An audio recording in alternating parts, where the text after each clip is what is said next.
20, 10.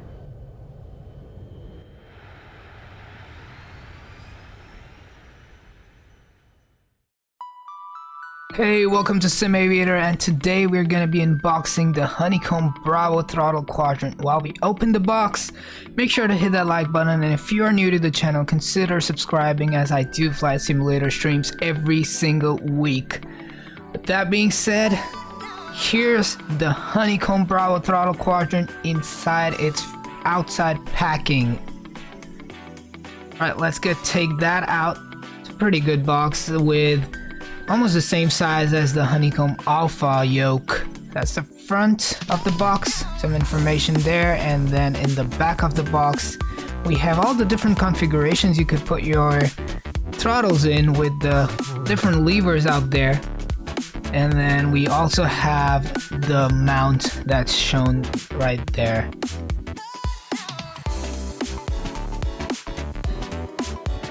And let's go ahead and slide out the actual box outside that initial cover. There we go. And then let's open this next one.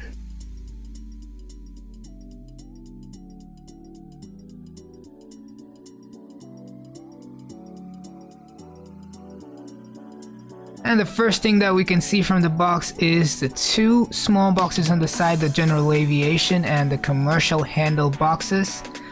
So we're gonna take them out and put them aside for now, and we'll open them up later.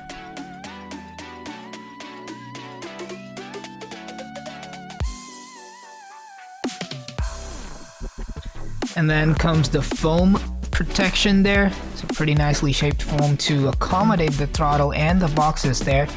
And there you see it, the first look at the quadrant. Gonna take that out. It's nicely wrapped in plastic there.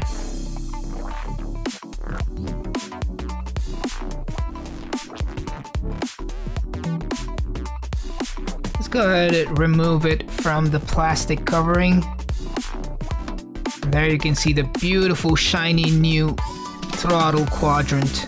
Definitely is pretty lightweight compared to the yoke, but it's still pretty sturdy. There's the gear handle there and the trim wheel, which wouldn't move, so I have to remove the plastic underneath it.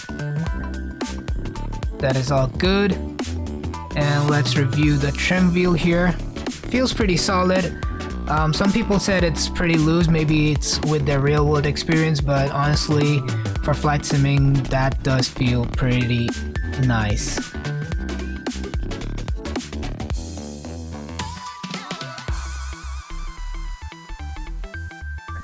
And the autopilot panel we have there. That's the knob selector for what knob you would like to switch. Has pretty good detent. And then the buttons are heading, nav, approach, reverse, altitude, vertical speed, and IAS on the last one. Then the next thing you're gonna see is the rotator knob that you will use to change the values. Has a pretty good detent. The next one is the autopilot button to engage the autopilot and disengage. And you see below it is the little flap lever there for GA aircraft, and below it on the side is the tension adjustment knob. You can adjust the tension of your throttle levers that you will put in. Also in the box comes 3 booklets. One's the manual, and then we have some X-Plane and Aerosoft partnership booklets right there. The next thing in the box is the mount. That's a suction mount, which you may or may not choose to use, but that base is the one that you will use with the clamps that come with it. And these clamps are the same again as the Honeycomb Alpha. Pretty strong, sturdy, and heavy. Very reliable. The next thing that comes in the box is the USB Type A to Type C cable. Now let's go ahead and remove the rubber coverings. Very easy to remove, not a big problem as you can see. And we'll be trying the general aviation handles first.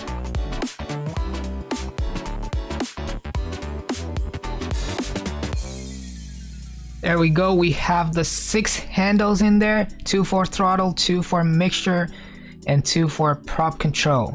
As you can see, one of the throttle levers have a red button that can be used for toga. The other one doesn't come with a button, so the one with the red one will be used as your first throttle, so you can hit that button right there. And inserting the prop and the mixture handles right there. First feel is awesome. Obviously I have been using an older, pretty cheap throttle quadrant before this, so this one definitely feels very premium. And let's get rid of them to now go ahead and use our commercial aviation handles. Slightly bigger box, and it's got 4 throttle levers, 1 speed brake, and 1 flap. First we're gonna try the 2 engine configuration. Each lever has their own number and their own reverser lever attached to it, which is a button, but it still works pretty good. Let's go ahead and put these in, and then as you can see there is also a red small button there that again can be your toga button or autopilot disengage, auto throttle disengage, whatever you would like. The next lever is the number 3 that can be turned around. The knob, the white knob, can be turned around to make it number 2 as well. So for 2 engine configurations you'll be using that one there. That's the speed brake lever and the flap lever right there. And then you can use those 2 rubber coverings to cover up the rest of the slots that you're not using for this one. Again, feels really awesome. And again, it's not too bad on the size as well. It's probably slightly smaller than I would have liked, but it's still not as small to get a little uncomfortable there. It's very comfortable and it's very easy to use. So now we're gonna try the 4 engine configuration. So I'll put the actual number 2 there and rotate the number 2 that we initially had to show number 3, and then we put the number 4 lever right there. And then that is your 4 engine configuration. And trying to move it obviously at an awkward angle. It's still pretty good for small hands like mine. It's perfect size, so they have done a really good job on the size there. Not a problem to move all 4 at the same time.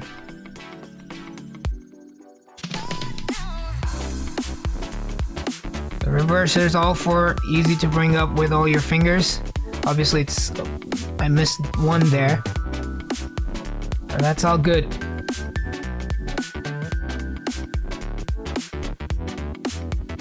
Let's take out the levers and look at the other features of this throttle quadrant. Now you can see there is 7 switches that you can assign to anything, virtually anything in the cockpit, as long as your simulator allows it. And then there is an Annunciator panel right there, which would light up in red.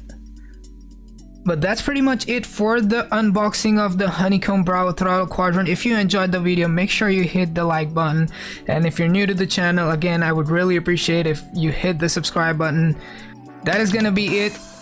Sim Aviator signing out.